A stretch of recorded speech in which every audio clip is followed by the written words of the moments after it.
अब हम बात करते हैं सलाइवरी ग्लैंड ट्यूमर्स की।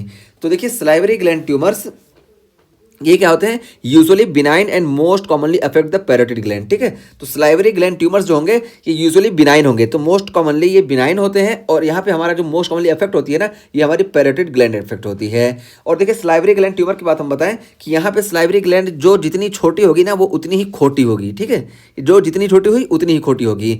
मतलब क्या है कि जो जितनी छोटी होगी उसमें मेलिग्नेंसी का चांस उतना ज़्यादा होगा। ठीक है, सलाइवरी ग्लैंड ट्यूमर में जो जितनी छोटी होगी मेलिग्नेंसी का चांस उतना ज़्यादा होगा। यहाँ पे देखिए हम दिखाए हैं, ये देखिए पैरोटिड ग्लैंड जो है ये देखिए सबसे बड़ी है, लेकिन यहाँ पे देखिए मेलिग्नेंसी का चांस सिर्फ 10% होता है। जबकि देखिए हम सबमैंडिबुलर की बात करें तो देखिए ये सेकंड नंबर पे होती है और यहाँ पे 50% मेलिग्नेंसी का चांस होता है। अब सबलिंगुअल की बात करें, देखिए ये सबसे छोटी होती है मेजर में। ठीक है, और यहाँ पे देखिए 70% जो होता है मेलिग्नेंसी का चांस होता है।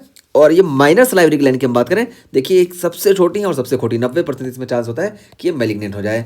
तो हमको मोस्ट कॉमनली इसमें पैरोटिड ग्लैंड का इन्वॉल्वमेंट देखने को मिलता है। और पैरोटिड ग्लैंड मोस्ट कॉमनली देखिए 90% केसेस में ये बिनाइन होती है। तो इसीलिए यहाँ बताया गया कि usually benign and most commonly affect the parotid gland. ठीक है, तो most commonly parotid gland affect होगी, इस वजह से ये मोस्ट कॉमनली बिनाइन होता है।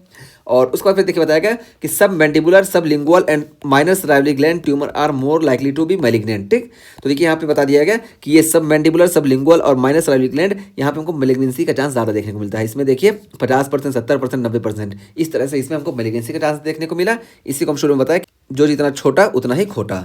तो ये चीज़ हुई। और उसके बाद फिर देखिए यहाँ बताया गया कि टिपिकली प्रेजेंट एज पेनलेस मास या स्वेलिंग।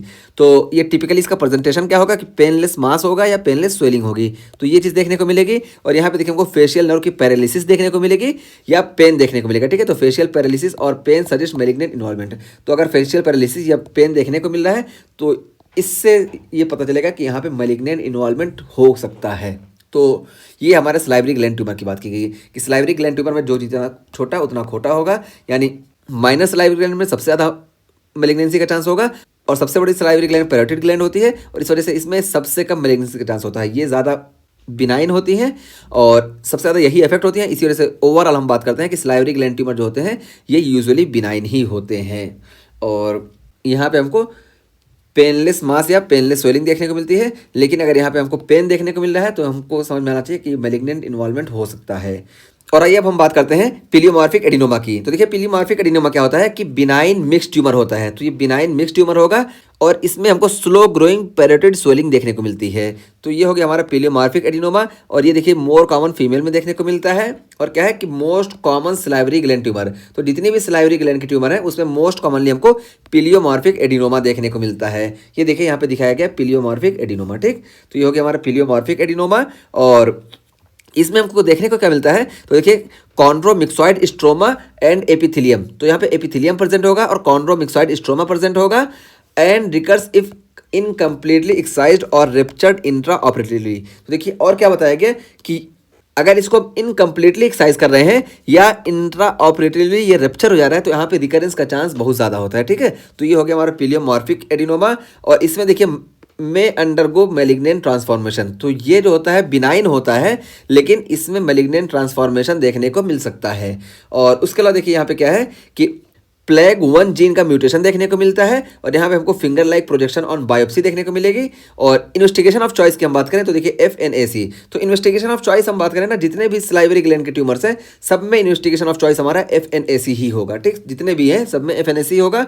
और मैनेजमेंट की बात करें देखिए सर्जरी फॉलोड बाई रेडियोथेरेपी, तो सर्जरी करेंगे उसके बाद रेडियोथेरेपी। तो ये हो गया हमारा पिलियोमॉर्फिक एडिनोमा। और उसके बाद हम बात करते हैं अब वार्थिन्स ट्यूमर की। तो देखिए वार्थिन्स ट्यूमर इसको हम बोलते हैं पेपिलरी सिस्टेडिनोमा लिम्फोमेटोसम। ठीक है, तो ये हो गया हमारा वार्थिन्स ट्यूमर। अब यहाँ पे देखिए क्या होता है कि benign cyst tumour with germinal centres. तो यहाँ पे हमको benign cyst tumour with germinal centres देखने को मिलेंगे और मे भी बाइलेटरल या मल्टीफोकल। ठीक है, तो ये बाइलेटरल भी हो सकता है और मल्टीफोकल भी हो सकता है। और typically found in people who smoke. तो जो पीपल स्मोक करते हैं ना, मोस्ट कॉमनली ये हमको स्मोकिंग पर्सनस में ही देखने को मिलता है। तो ये हो गया हमारा वार्थिन्स ट्यूमर। तो वार्थिन्स ट्यूमर ये benign cyst tumour with germinal centre है और ये बाइलेटरल भी हो सकता है और मल्टीफोकल भी हो सकता है। और स्मोकर्स में हमको ज़्यादा देखने को मिलता है। इस वजह से हम मेल फीमेल की बात करेंगे तो मेल में ज़्यादा देखने को मिलेगा क्योंकि मेल में ही स्मोकिंग की टेंडेंसी ज़्यादा होती है। और इसको हम याद कैसे रखेंगे, तो देखिए warriors from Germany love smoking. तो वॉरियर्स फ्रॉम जर्मनी, तो वॉरियर्स से हमारा हो गया वार्थिन्स ट्यूमर। और जर्मनी देखिए जर्मनी से हो गया हमारा जर्मिनल सेंटर कि इसमें जर्मिनल सेंटर का इन्वॉल्वमेंट होगा।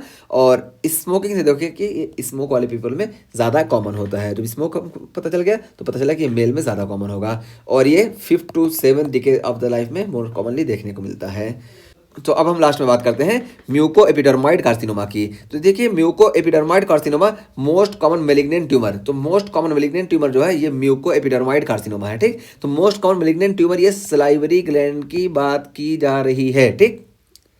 क्योंकि हम यहाँ ऊपर देख के आए हैं, ये देखिए most common malignancy of the oral cavity की बात यहाँ पे की थी, ये स्क्वैमस सेल कार्सिनोमा है। लेकिन यहाँ पे जो बात की जा रही है म्यूको एपिडर्माइड कार्सिनोमा, ये most common malignant tumour of parotid gland या सलाइवरी ग्लैंड कह लें, ठीक है।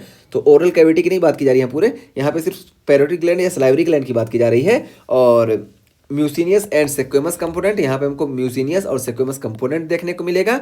और यहाँ पे हम जीन इन्वॉल्वमेंट की बात करें तो देखिए CRTC1 MAML2 जीन फ्यूजन देखने को मिलता है। और मैनेजमेंट हमारा वही सेम है कि हम यहाँ पे सर्जरी कर देंगे फॉलोड बाय रेडियोथेरेपी। तो ये हमारा मैनेजमेंट हो गया। और ये देखिए सर्जरी के बाद हम रेडियोथेरेपी क्यों करते हैं ना, क्योंकि देखिए सर्जरी जब हम करते हैं ना तो सर्जरी के बाद हमको शक होता है कि कुछ टिश्यू यहाँ पे बचे रह गए। और जब कुछ टिश्यू बचे रह गए ना तो अब इसको एक्सरसाइज किया नहीं जा सकता है। अगर कुछ टिश्यू बच गया हमको शक है तो यहाँ पे हम रेडियोथेरेपी देते हैं। तो रेडियोथेरेपी कहता है ना लोकली ट्रीट करता है। कीमोथेरेपी हम देंगे तो पूरी बॉडी में वो होगा, तो पूरी बॉडी में हमको नहीं करना होता, बस यहाँ पे जो हमको सस्पेक्टेड है कि यहाँ पे कुछ पार्टिकल बचे होंगे, कुछ टिश्यू बचे होंगे, तो रेडियोथेरेपी करते हैं तो ये भी ख़त्म हो जाते हैं। तो इस वजह से हम सर्जरी के बाद रेडियोथेरेपी करते हैं। और एक कॉन्सेप्ट हम और आपको बताएं कि जैसे कोई ट्यूमर है ना, बहुत बड़ा ट्यूमर है, ठीक है, बहुत बड़ा ट्यूमर है, मान लो हमारे ब्रेस्ट का ही ट्यूमर है, बहुत ज़्यादा फैला हुआ है, इसका भी सर्जरी पॉसिबल नहीं है। तो यहाँ पे पहले हम कीमोथेरेपी देते हैं और कीमोथेरेपी करके ना, कीमोथेरेपी कर देंगे तो इसकी साइज़ छोटी हो जाएगी। जब इसकी साइज़ छोटी हो गई तो हमारे लिए सर्जरी आसान हो जाती है। तो इस वजह से कीमोथेरेपी को प्रीफर किया जाता है, ठीक है। और इसी को हम बोलते हैं नियो एडजुवेंट कीमोथेरेपी। तो नियो एडजुवेंट क्या हुआ कि यहाँ पे पहले हम कीमोथेरेपी कर देंगे और कीमोथेरेपी करके फिर हम सर्जरी करते हैं ताकि ये चीज़ छोटी हो गई। और सर्जरी के बाद भी अगर हमको शक रहता है तो हम रेडियोथेरेपी कर देते हैं, तो ये बिल्कुल ख़त्म हो जाता है। तो ये हमारा मेन फंडामेंटा होता है ट्रीट करने का कैंसर को। तो ये हमारा टॉपिक खत्म हुआ ओरल पैथोलॉजीज का। यहाँ पे हम सबकी बात कर लिए, एप्थस अल्सर की, स्क्वैमस सेल कार्सिनोमा की, सियालिथियासिस की और सियालिडेनाइटिस की और सलाइवरी ग्लैंड ट्यूमर की। सब में इंपॉर्टेंट चीज़ एक बार फिर से रिकॉल करा दें, इसको कैंकर सोर्स भी बोलते हैं। और यहाँ पे हमको येलोइश एक्सोडेट देखने को मिलता है, ये देखिए यहाँ पे दिखा दिया गया। और इसका रिकरेंस हमको देखने को मिलता है सीलियक डिजीज में, IBD में, SLE में और बेजेट सिंड्रोम में और HIV इन्फेक्शंस में।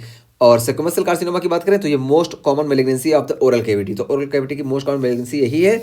और यहाँ पे रिस्क फैक्टर की बात करें तो देखिए टबैको, अल्कोहल, HPV-16 और स्मोकिंग, ये इसके रिस्क फैक्टर हो गए। और यहाँ पे हमको दो इसके प्रिकर्सर्स लीजन देखने को मिलते हैं, एक होता है ल्यूकोप्लेकिया और दूसरा होता है इरेथ्रोप्लेकिया। और उसके बाद फिर हम सियालोलिथियासिस की बात किए तो हम यहाँ पे देखते हैं कि सलाइवरी ग्लैंड के जो डक्ट है इसमें स्टोन का फॉर्मेशन हो जाता है। और मोस्ट कॉमनली हमको यहाँ पे सब मैंडिबुलर का इन्वॉल्वमेंट देखने को मिलता है। और ये डिहाइड्रेशन या ट्रॉमा से एसोसिएट होता है।